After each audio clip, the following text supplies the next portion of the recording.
पक्की हमारी बात मान लेना, हृदय की बात कह रहा हूं। और कोई नहीं इनके जैसा कृपालु, बहुत कृपालु दरबार मिल गया, श्री जी के चरणों का आश्रय मिल गया।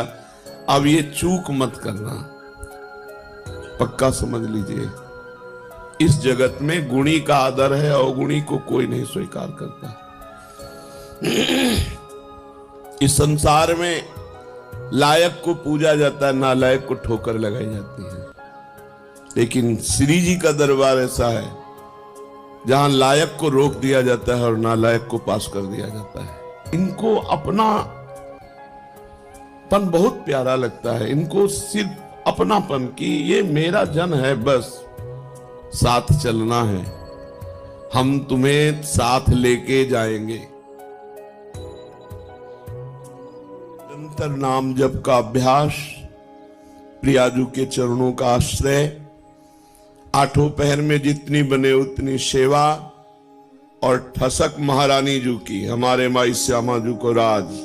बस इस कलिकाल का कोई भी दोष हृदय में अपना प्रभाव नहीं दिखा पाएगा, कोई भी विकार हमको परास्त नहीं कर पाएगा। सच्ची मानिए महारानी जू का बहुत बड़ा बल है, अलबेली सरकार है। कोई भी स्वामी ऐसा नहीं देखा गया, एक बार गलती माफ कर सकता है, 2 बार गलती, 10 बार, लेकिन बार बार गलती करे तो स्वामी को क्रोध आ जाता है, रिश आ जाता है, और दंड देने पर उतारू हो जाते हैं। अब ये दंड से सुधरेगा। लेकिन हमारी महारानी जू ने कहूं न रिस कहूं, भूल हूं न होत सके, तो बोले फिर महारानी जू तो दंड नहीं देंगी। लाल जू बोले वो तो यो आधीन स्नेह विवश भी और कछु न सुहाई, वो तो प्रियाजू की भ्रकुटी की तरफ देखते रहते, इशारा क्या है बस, तो हम जीत गए।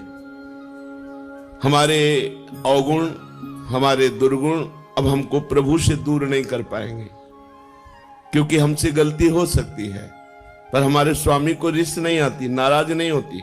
अवगुण करे समुद्र सम, गनत न अपनो जान।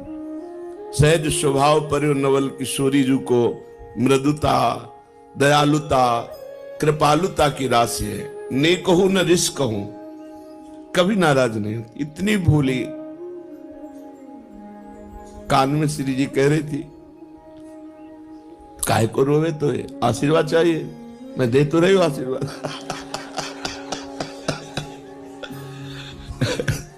काहे को रोवे, तो काहे को, क्या आशीर्वाद चाहिए बोल, मैं दे तो रही हूं। तो लाल जी ने कहा हम भी दे रहे ना। दोनों बोले थे ना, वो कहते हम भी दे रहे ला। करुणा समुद्र श्री प्रभु यही है, ये वृंदावन उनका घर है, उनका महल है। हम लोगों को उन्होंने घसीटा है अपनी कृपा से। अब इतना घसीट के छोड़ देंगे क्या? नहीं नहीं, विश्वास करो, ऐसे ही गोद में खिलाना है, ऐसे ही दुलार करना है, यहां भी और शरीर छूटने के बाद भी।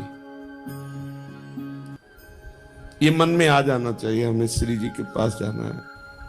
हमारे जीवन में एक उत्साह आ जाना, जिसे हम किसी अपने प्रियजन के घर जाना हो तो कैसा उत्साह रहता है।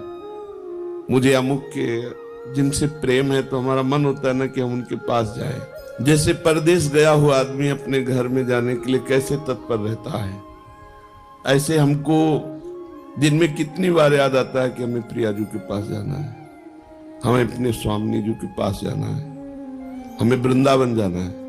बोले वृंदावन रहे तो अभी हम देख नहीं पा रहे ना, हमें वृंदावन जाना है, हमें प्रियाजू से मिलना है। बोले वृंदावन में रह रहे प्रियाजू की सेवा करो, नहीं मुझे वृंदावन जाना है। वो वृंदावन यही है, पर हमें दिखाई नहीं दे रहा। हमें ईंट पत्थर का, हमें संसारिकता दिखाई दे रही। नए नक्षत दिखत नहीं, ये माया कर रूप नहीं। मुझे वृंदावन, मुझे प्रियाजू के अपने घर जाना है। हमारे घर के हैं, स्वामी हैं, सखा है, जीवन धन है। बस ये बातें अंदर चलने लगे, अंदर ये मनन चलने लगे, बस हमारी माया पर विजय प्राप्त करने वाली वृत्ति आ गई। हर समय इन्हीं का स्मरण बना रहे। इनको अपनापन बहुत प्यारा लगता है, इनको सिर्फ अपनापन की ये मेरा जन है बस, और कोई नहीं इनके जैसा कृपालु। पक्का समझ लीजिए, इस जगत में गुणी का आदर है, अवगुणी को कोई नहीं स्वीकार करता। इस संसार में लायक को पूजा जाता है, नालायक को ठोकर लगाई जाती है। लेकिन श्री जी का दरबार ऐसा है जहां लायक को रोक दिया जाता है और नालायक को पास कर दिया जाता है। पक्की हमारी बात मान लेना, हृदय की बात कह रहा हूं। जिसको अभिमान है कि मैं लायक हूं तो उसे रोक दिया जाता है, रुको देखो तुम क्या लायक हो। और जिसे लगता है मैं किसी लायक नहीं हूं तो बोले आ जाओ, यही दरबार दीन को आदर रीत सदा चली आई। हम अपने में देखें क्या लायकात है, क्या पावर है। कुछ नहीं है, जो कुछ है वो प्रियालाल है, कुछ नहीं। अगर हम में जितेंद्रियता है, पवित्रता है, भजन है, सेवा है, तो उन्होंने मुझे स्वीकार किया इसलिए है, अपने में कुछ नहीं। बस मस्त रहना सीखो। अपने घर जाना है, अपनी प्रियाजू से मिलना है। अब इस बार चूक नहीं होनी, अनंत जन्मों से भटकता रहा, अब नहीं चूक होनी। अब घर जाना है। जैसे घर जाना है तो फिर जिस घर में रहते होते उसमें राग नहीं होता है, क्योंकि वो परदेश है, परदेशी दूसरे के मकान पे राग नहीं करता। ये सब राग करने लायक नहीं। हमें अपने घर जाना है, श्री जी के पास जाना है। जब तक हैं तब तक उनकी प्रगट सेवा में, उनकी आज्ञा के अनुसार जीवन बिताने की चेष्टा करते हैं, मगर हमारा लक्ष्य हमें श्री जी के पास जाना है। बस अंदर इतनी ठान लो, बस जिस दिन श्री जी से अपनापन हो गया, बाजी जीत गए, माया पर विजय प्राप्त कर ली। कुछ नहीं देखती श्री जी, कुछ नहीं देखती, बस अपनापन देखती है। और हम श्री जी को अपनापन नहीं दे पाते, बस इतनी बात है।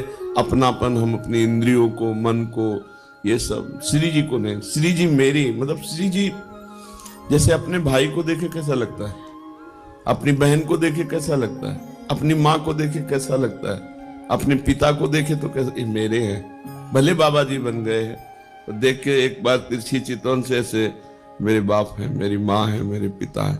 और ये जन्म जन्म की हमारी आत्मा है, हमारे प्राण है, हमारे प्रीतम है, हमारे जीवन धन, इनको भूल गए थे हम। अब हमको गुरु ने याद दिलाई कि ये हमारे घर वाले हैं, यही हमारे प्रीतम है। बस अब आठों पहर चिंतन करते हुए जीवन व्यतीत कर रहे हैं। समय हमें जाना है, वृंदावन जाना है, अपने घर जाना है, अपनी प्रियाजू के पास जाना है। इस छली कपटी संसार में नहीं रहना, नहीं रहना, नहीं आना पुनः इस संसार में।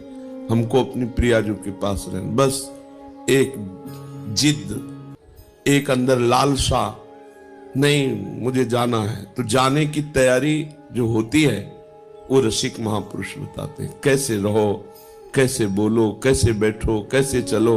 नहीं, देखो संसार को अपने पन का पूरा राग होता है, मम्मी पापा, रिश्ते नाते, बस परमार्थिक को पूरा प्यार होता है भगवान में, वही परमार्थिक। और तो सब फिर दंभ पाखंड नौटंकी नाटक है। पैसा कमाने का, वासनाओं की पूर्ति करने का, पेट भरने का हमने धंधा खोल लिया। फिर तो अगर प्रभु से प्यार नहीं, प्रभु से अपनापन नहीं, प्रभु की प्राप्ति की लगन नहीं, अगन नहीं, अंदर आग नहीं पैदा हुई, प्रभु के लिए जलन पैदा नहीं हुई, तो फिर क्या, फिर तो खाते पीते जीवन व्यतीत करते। पशु पक्षी भी है, अन्य योनियां भी है, अन्य जन भी है। परमार्थिक का एक ही लक्ष्य होता है, प्रभु, प्रभु की चर्चा, प्रभु का नाम, प्रभु के गुण, प्रभु के जन, प्रभु का कुछ भी, वो प्रभु में मगन। प्रभु के सिवा और कोई अपनापन नहीं दिखाई दे। ये अंदर की बात रखने, बाहर व्यवहार में तो सबसे हमें, सब जीवन सो प्रीति, तो परिवार की मिले चाहे बाहर की मिले, सबसे प्रीति दिखानी, लेकिन अंदर से प्रीति केवल प्रियाजू से हो। बहुत कृपालु दरबार मिल गया, श्री जी के चरणों का आश्रय मिल गया।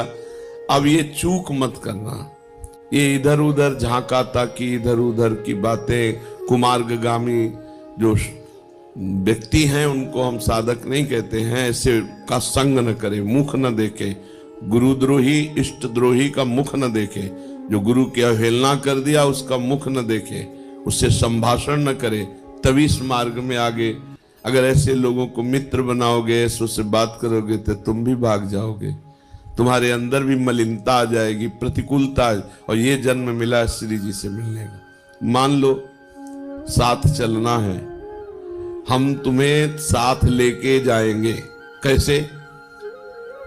हमारा एक स्वरूप ये है जो तुम पांच भौतिक देख रहे हो, एक स्वरूप है जो तुम्हारे हृदय में बैठा है, जिसे तुमने गुरु माना है। वो तुम्हें जीवन मुक्त बना के लेके ही जाएगा, वो नहीं जाएगा कहीं। ये स्वरूप तो ढनक सकता है आज भी, कल भी, कभी भी, लेकिन जो तुमने गुरु माना तुम्हारे हृदय में है, जो भाव, वो भाव रूपी गुरु तुम्हें महाभाव में पहुंचा कर ही ले जाएगा। ये हमने बड़े महापुरुषों से, श्री एकनाथ जी महाराज अपनी भागवत में कहते हैं कि जिसने भाव से गुरु बना लिया तो गुरु का बाह्य शरीर तो पंचभौतिक है, वो तो क्षीण हो जाएगा, लेकिन गुरु का भाव दे शिष्य को जीवन मुक्त बना के ही मुक्त होगा, चाहे जितने जन्म लगे। अब तो नजदीक आ चुके हो, जन्म की तो कोई बात ही नहीं रह गई, क्योंकि धाम में यहाँ वास कर रहे हैं, प्रियाजू के नजदीक हर समय उनकी परिचर्या में। अब तो हमें जाना ही प्रिया, बस आपको ठान लेना है मुझे प्रियाजू के पास जाना है। और ये जहां ठाना तो आपके पास माया अपने ऑफर भेजने लगेगी, ये भोग भोग लो, ये मकान ले लो, ये ले लो, ये ले लो, बस नष्ट हो गए आप। ये माया है, सब कुछ करा सकती है, लेकिन प्रियाजू नहीं दिला सकती। उसके लिए सब कुछ छोड़ा है। त्यक्त्वा स्वजन बांधवाहा, अब नहीं, अब प्रियाजू चाहिए।